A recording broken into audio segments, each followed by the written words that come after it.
Hi everyone, it's Sue. Welcome to my craft room and thank you for being here and joining me today. I'm going to be doing Janet M. Young's scavenger hunt for 2021. Now, there are 100 prompts, which to me is a lot, and I'm not sure if I will get it finished. I hope I do. I enjoyed doing it last year. And it was fun, but it was a little challenging. And this year there's a couple of extra things on here that I think will be even more challenging. But I have a plan. What I have decided to do, I won't be doing videos on everything. I'll probably just sort of do a flip through of some of the prompts and things that I've been doing. But I'll give you an idea of how I'm going about it. Because the last year's journal just got too thick, you couldn't close it, it was crazy. I was chatting online with one of my subscribers, Evelyn, and she made a suggestion about using cards. So I thought that is a great idea, so thank you, Evelyn. What I've done is I've actually cut some recycled cardboard that I have, and because I have lots of it, and these are, I think they're half A4 size. So what my plan is to use these as my base or my substrate, and I'm going to put them in a box. Now I've got this box here, it's just a small gift box, although I think it may be too big. We'll soon see. And basically I'm going to do my prompts on these and place them in the box. So we'll see how we go about that. Now if you're interested in doing it, I will put a link to Janet's video where she explains the whole thing, and where there will be a link to get the prompts. Now this is how it sort of comes out when you download it. What I've done is I've retyped it into, let me see, this chart here where I can actually write down what pages they will be on, each prompt will be on, because you are allowed to combine prompts. So even though there's 100 of them, you could potentially put 2 on every page and reduce it to 50. My plan is to do that as much as I can this year.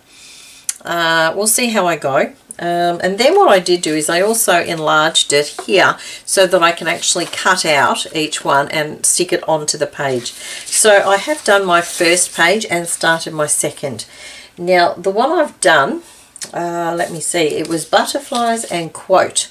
So what I've done, actually pattern paper probably comes into there somewhere too, never thought of that. What I've done is I've got myself some scrapbook paper, I've glued it onto my card.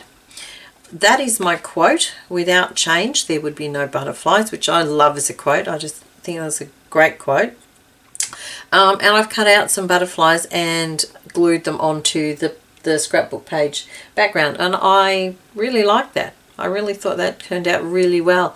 Not sure if they stand out enough, although I can see them. I did outline them with black texture.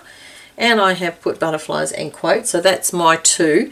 So because this will be the first page, next to quote I've put 1A and butterflies 1A, meaning side A, because I will put something on the back. And what I've planned for the back, this one, the prompt is Zentangle, so I'm actually doing a Zentangle, which basically is sort of a scribbled sort of a shape with lots of line work inside.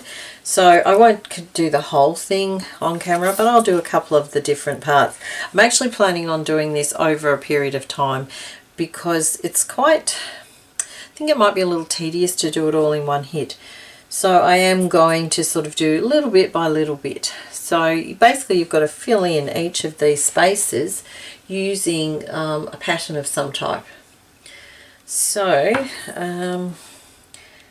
let me see, I've got to try and think of something. And I'm going to cheat, I'm going to use a ruler. So this one I'm going to just do some straight lines here, and I'm using, it's a Uniball eye pen. What is it? It's fine, it just says fine, it doesn't say what millimeters, I think it is, millimeters. So I'm just And you can use thicker ones. I did use a thicker one for that. I actually used a permanent marker, a Sharpie permanent marker, because it's got a thicker sort of a chiseled edge, and I just basically went like that, which I thought looked quite effective. So you can use that as well. So basically I will just continue filling in this space using the black pen. I hope everybody is really well at the moment, and well and truly used to life now in 2021 with I guess COVID, and I'd hate to say that COVID normal, but that seems to be the catchphrase. But I guess we really do have to get used to living with it now. Looks like it's going to be around for a while. Hopefully those people who have had or can have the vaccination, I'm really hoping that works, because you know, I think it's important to at least protect the vulnerable people in our communities, the older people, and those who, you know, may be suffering some sort of a medical issue that makes them more vulnerable. And of course all those people who are in the medical health professional fields that are having to deal with it on a daily basis, I really hope that the vaccine works for them, because, you know, they're doing the job, and they're doing a great job, a worthwhile job, and they shouldn't have to be worried about their own health and the health of their families as well.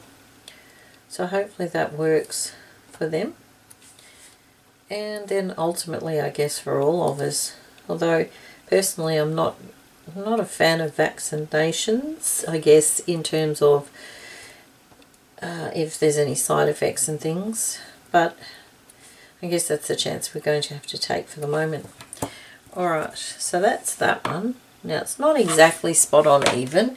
You can see I came a bit close there, and it does alter it a little bit, but you know, I don't think that matters. I think it adds to the whole appeal of it.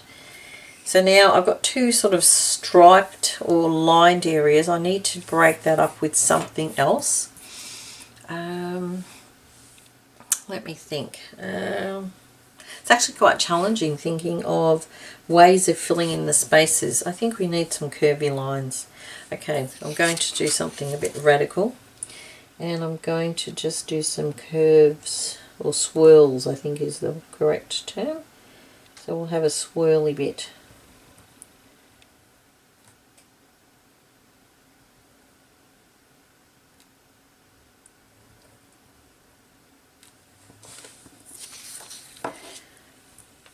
Now, I'm not sure if there's a right or wrong way of doing this.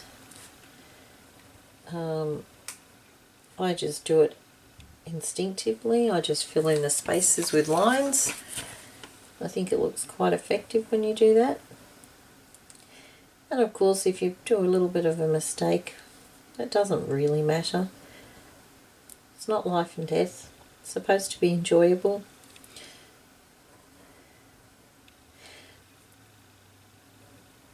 Some of the prompts for me are going to be a little bit challenging, as I think I mentioned, but my friend Evelyn has kindly said that she will send some of the things that I don't think I'll be able to get here in Australia.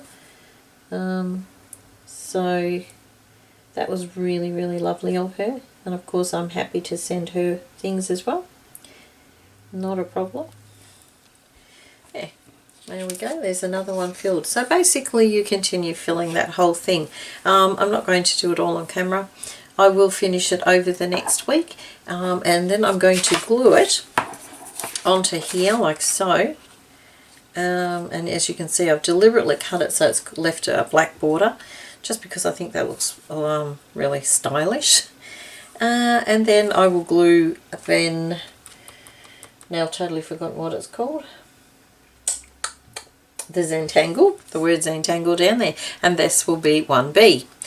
And then I will do a few more pages and do another video showing you some of the other prompts that I've done. Okay, thank you very much for watching, and I'll see you again soon. Bye for now.